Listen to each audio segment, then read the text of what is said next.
গ্রামের দোকানগুলো এরকমই হয়, খুবই সাধারণ আর হালকা পাতলা খাবার পাওয়া যায় এসব দোকানে।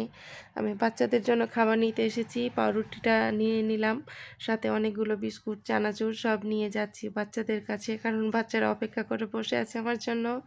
আর ফাইনালি চলেও আসলাম। আয়াতমণি তো অনেক বেশি খুশি খাবার পেয়ে, ওকে দিয়ে দিলাম।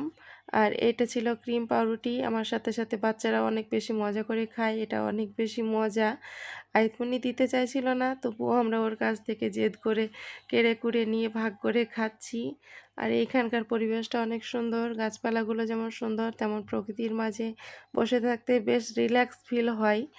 আর উম, ওরা যাচ্ছে ঘুরতে, বাবা মেয়ে ঘুরতে যাচ্ছে, আমরা মা ছেলে এখানে বসে থাকবো আর কিছুক্ষণ। বেশ ভালোই লাগছিল, মন চাইছিল না যে বাড়ি ফিরে যাই। আমার ছেলে বসে বসে ফোন দেখছে আর আমি বসে বসে ভিডিও করছি। আপনারা সকলে ভালো থাকেন। আসসালামু আলাইকুম।